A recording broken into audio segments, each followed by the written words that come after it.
네, 시리아 민간인 거주 지역을 공격한 화학 무기는 살인가스, 이 신경가스로 보인다는 분석이 나왔습니다. 진상규명을 위한 국제사회의 움직임이 계속되고 있는데요. 미국의 소극적인 태도가 논란이 되고 있습니다. 네, 국제부 연결합니다. 안소영 기자.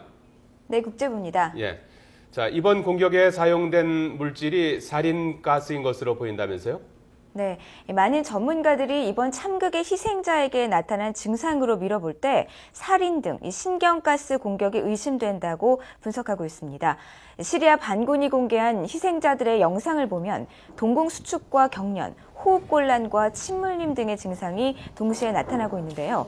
영국 일간지 가디언 등은 화학무기 전문가들의 말을 인용해서 이 같은 증상은 신경가스에 노출됐을 때 나타나는 전형적인 모습이라고 보도했습니다. 전문가들은 과학적 분석이 이루어져야 정확한 사실을 확인할 수 있지만 정황상 볼 때 신경가스에 의한 공격일 가능성이 매우 크다고 보고 있습니다.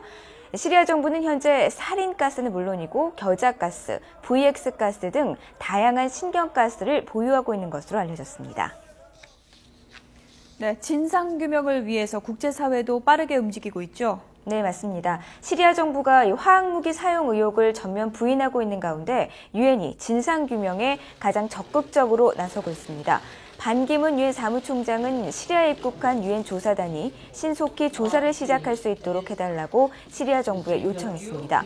특히 화학무기 공격 의혹이 불거진 다마스쿠스 외곽의 구타 지역에 조사단이 들어가야 한다는 입장을 시리아 측에 전달했는데요. 직접 들어보시겠습니다.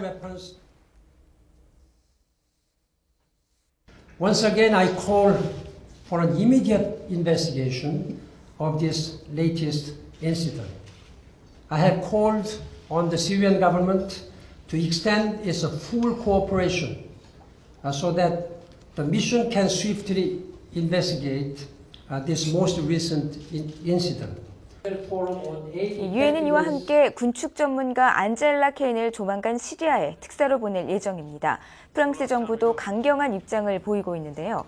프랑스는 시리아 정부가 화학무기를 사용한 것이 사실로 드러나면 무력으로 대응해야 한다고 목소리를 높였습니다. 유엔 안보리가 결정을 내리지 못한다면 서방국들이 시리아에 무력 개입하는 방안도 검토할 수 있다는 뜻을 비추기도 했습니다. 자, 안소영 기자. 그런데 이번 사태에 대한 미국의 소극적인 태도가 논란이 되고 있다면서요? 네, 미국 정부는 시리아 정부군이 화학무기를 사용했다는 주장에 대해 현재로서는 사실을 확인할 수 있는 단계가 아니라는 입장입니다. 젠 사키 미 국무부 대변인은 정례 브리핑에서 현 시점에서는 사실관계를 파악하는 데 집중하고 있고 화학무기 사용 여부를 확정적으로 판단할 수는 없다고 밝혔는데요. 정례 브리핑 현장으로 잠시 가보시겠습니다. As I mentioned, we're still focused on nailing down the facts. The intel community is focused on that. The administration is focused on that. If these reports are true, it would be an outrageous and flagrant escalation of use of chemical weapons by the regime. 이에 대해 미국 공화당 등 정치권에서는 원거리 공격무기 등을 이용한 군사적 대응이 필요하다는 목소리가 나오고 있는 상황입니다. 미국이 시리아 사태에 이처럼 소극적인 이유는 과도한 군사적 개입이 불러올 수 있는 부작용을 우려하고 있기 때문인데요. 과거 이라크 전쟁 등에서 볼 수 있듯이 막대한 재정 적자와 반전 여론 등의 정치적 부담이 너무 크다는 겁니다.